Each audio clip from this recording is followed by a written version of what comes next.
India Canada तनाव के बीच Canada ने लगाए भारत पर संगीन आरोप। तो भारत ने क्या जवाब दिया होगा? जी सर, नहीं सर, यस सर। ऐसा जवाब भारत ने नहीं दिया। ऐसा पाकिस्तान एक्सपेक्ट कर रहा था कि भारत ने दिया होगा इस प्रकार का जवाब कनाडा को। जब कनाडा ने भारत से कहा कि भाई तुम्हारे इंडियन एजेंट्स का हाथ पाया जा रहा है हमारे एक सिटीजन को लुढ़काने में, तो इसकी जांच होगी। क्या जवाब है तुम्हारे पास?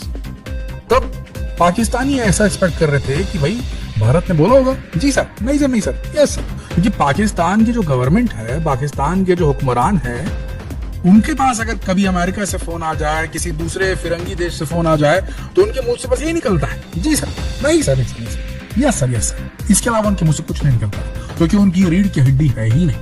आखिर बाहर के देशों के फेंके पैसों पर ही तो पड़ रहा है पाकिस्तान, ये रियलिटी है, इसीलिए उनके मुंह से कुछ नहीं निकलता। लेकिन जब भारत ने जवाब दिया, तगड़ा जवाब दिया, ऑलमोस्ट हमला ही कर दिया। पहले राजनयिक को उसने निकाला कनाडा ने, हमने समय नहीं वेस्ट किया। घंटों बाद हमने भी उसके राजनयिक को बुलाया, 4 मिनट चमकाया और सीधे बाहर भेज दिया, निकलो बाहर 5 दिन के अंदर, साफ बात। उसके बाद उसने उधर से एडवाइजरी जारी कर दी तो भैया देख के जाना, अगर कनाडा वासी हो तुम, अगर भारत जा रहे हो तो देख के जाना, भारत में भैया टेररिस्ट हमले लगातार होते रहते हैं, कश्मीर भी वहां का शांत है, ऐसा है वैसा, दुनिया भर की बोलते हुए एडवाइजरी जारी कर दी कनाडाई सिटीजन के लिए कि अगर आप भारत में हैं या भारत जाने वाले हैं, भारत का दौरा करने वाले हैं, तो समझ के जाइए वहां पर कभी भी टेररिस्ट अटैक हो जाता है। भारत ने क्या किया? तुरंत भारत ने एमईए की एक इमरजेंसी वार्निंग जारी कर दी अपने नागरिकों के लिए कि आप संभल कर रहें, कनाडा सेफ नहीं है वहां पर। और भारत ने जो इमरजेंसी जो मैसेज भेजा था, जो एडवाइजरी जारी की थी, वो रियल थी, क्योंकि वहां पर खालिस्तानी जो बैठे थे कनाडा में, उन्होंने कह दिया था कि हिंदुओं तुमको कनाडा छोड़कर जाना जरूरी है, हे भारतीयों तुम कनाडा छोड़कर वापस जाओ, नहीं तो ठीक नहीं होगा। 25 सितंबर को वहां एक बहुत बड़ी रैली भी होने वाली खालिस्तानियों की, जो कि भारतीयों को टारगेट कर सकती है, भारत कॉन्सुलेट को, हाई कॉन्सुलेट को टारगेट कर सकती है।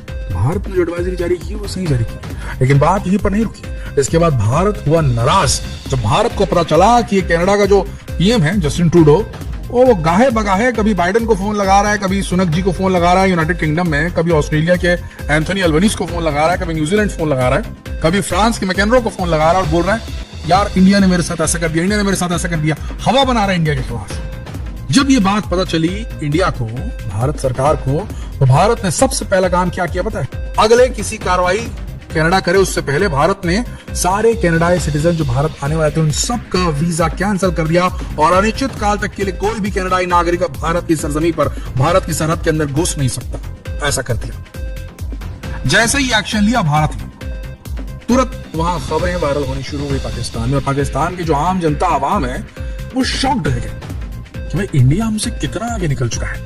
पहले टीवियां टूटती थी दोस्तों जब भारत मैच जीतता था, पाकिस्तान मैच हारता था। चंद्रयान पर जब भारत पहुंचा तो भी काफी कुछ कहा गया, लेकिन फिर भी बहुत सारे लोग देख के आश्चर्यचकित थे, इन गुड वे। पाकिस्तानी कह रहे थे यार चंद्रयान पहुंच गया, भारत कितना सही जा रहा है, हम कहां जा रहे हैं, भारत कहां जा रहा है। लेकिन अब जब भारत ने रियल वर्ल्ड में, चांद पे नहीं, यहीं जहां रहते हैं वहीं पर, एक फिरंगी कंट्री को, एक गोरी कंट्री को, एक कनाडा को, एक वेस्टर्न कंट्री को सीधा लताड़ दिया, आंखों में आंखें डालकर बात कर रहा है, हर सवाल का जवाब है भारत के पास, वेस्टर्न कंट्रीज का।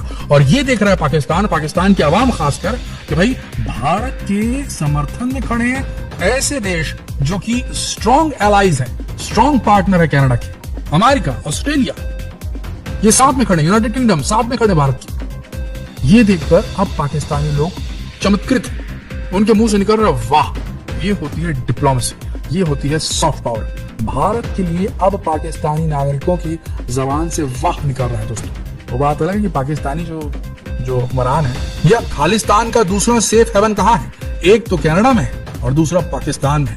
पाकिस्तान कई बार खालिस्तानी एक्टिविटीज को फंडिंग करते हुए पकड़ा है। अभी भी खबरें आ रही हैं कि आईएसआई के जो एजेंट्स हैं वो खालिस्तानियों के साथ संपर्क में हैं और 25 सितंबर को कुछ बड़ी घटना करने वाले हैं, ऐसी खबरें आ रही वहां पर। दोस्तों कुल मिला के देखा जाए तो हुक्मरान जो करते हैं सो करते हैं, लेकिन पाकिस्तान की आवाम जो है अब ये जान चुकी है कि उनकी सरकार कितनी निकम्मी नकारा है और भारत में कितना बड़ा बदलाव आ गया है। भारत जिससे कंधे से कंधा मिलाकर चलने की कोशिश में हमेशा रहता था पाकिस्तान, आज उस रेस में इतना पिछड़ गया है कि बस वहां जो लोग रहते हैं वो सरप्राइज ही हो सकते हैं, वाह ही कह सकते हैं। वो ये सोच भी नहीं सकते कि पाकिस्तान का भारत की बराबरी कर पाएगा। अभी स्टेटस वहां पर ये है। तो कनाडा और इंडिया के तनाव के बीच जो स्टैंड, जिस तरीके का करेजियस स्टैंड भारत ने लिया कनाडा के अगेंस्ट में, बकौल एक वेस्टर्न कंट्री होते हुए भी उस प्रकार का जो स्ट्रॉन्ग एक स्टैंड लिया भारत ने कनाडा के खिलाफ, उसको काफी सराह रही है पाकिस्तान की आवाम भी, क्योंकि उनके हुक्मरान हमेशा कदम चूमते, पैर चूमते नजर आते हैं बाहर के लोगों के। उन्हीं के फेंके हुए, क्या बोले आगे कुछ बोलना बेकार है, जो चल रहा है आप सब जानते हैं क्या हो रहा है। पर अभी स्टेटस ये है कि पाकिस्तान की आवाम जो है ऑलमोस्ट समझ लीजिए रेबेलियन के लेवल पे आ चुकी है। वहाँ के लोग जो है हर प्रकार से त्रस्त हैं। वहाँ की इकोनॉमी का क्या हाल है बताने की जरूरत नहीं है, वहाँ लॉ एंड ऑर्डर का क्या हाल है बताने की जरूरत नहीं है। तहरीक तालिबान पाकिस्तान, तालिबान ये सब अटैक कर रहे हैं लगातार पाकिस्तान के ऊपर। गिलगिट बाल्टिस्तान जो पीओके का हिस्सा है, वहाँ के लोग आवाज उठा रहे हैं कि वो भारत आना चाहते हैं, भारत में मिला लीजिए। इसके पीछे बहुत बड़ा कारण है दोस्तों, भारत की जो प्रगति हो रही है, उन्नति हो रही है, भारत की जो जीडीपी है लगातार ग्रो कर रही है, ग्रोथ रेट है, जीडीपी का ग्रोथ रेट है वो दुनिया में सबसे तेज है। और ये देखते हुए पाकिस्तान के आवाम भी धीरे धीरे भारत की तरफ झुकने लगी है। और इसीलिए इंडिया कनाडा तनाव के बीच में जब भारत ने स्ट्रॉन्ग मैसेज भेजा कनाडा को, तो पाकिस्तान की जनता भी कह उठी, वाह भारत, एक रियलिटी है। खैर बात करें खालिस्तान की, तो खालिस्तान भारत में तो नहीं बन सकता, लेकिन जब हम ये कह रहे हैं कि खालिस्तान भारत में नहीं बन सकता, इसका मतलब ये नहीं कि खालिस्तान धरती पर कहीं नहीं बनेगा। भैया खालिस्तान बनेगा, और खालिस्तान बन चुका है, उसे आप बस देख नहीं पा रहे हो, उसका कोई मैप नहीं है। क्योंकि खालिस्तान छोटे से आकार में कनाडा में भी बन चुका है। जी हाँ, तभी तो वहां आपको खालिस्तानी नारे कहाँ सुनने को मिलेंगे, पंजाब में नहीं दोस्तों, भारत में बिल्कुल नहीं। खालिस्तानी नारे आपको कहीं सुनने को अगर मिलेंगे तो कनाडा में सुनने को मिलेंगे। खालिस्तानी समर्थकों की जो रैलियां निकलेगी वो कहाँ निकलेगी, भारत के अंदर नहीं दोस्तों, कनाडा में निकलेगी। तो खालिस्तान कहाँ है, कनाडा में। दूसरा खालिस्तान कहाँ है, पाकिस्तान में।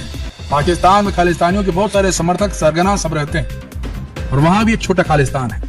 तो ये जो मूवमेंट चल रहा है ना, खालिस्तान बनाना है, खालिस्तान बनाना है, खालिस्तान तो बन गया भैया, आधा पाकिस्तान में आधा कनाडा में है, और कुछ जो इधर उधर है उसके ऊपर हम कब्जा कर लेंगे, वो नहीं छोड़ेंगे। अमेरिका में जो थोड़े खालिस्तानी समर्थक है उनका अमेरिका कुछ करने वाला नहीं।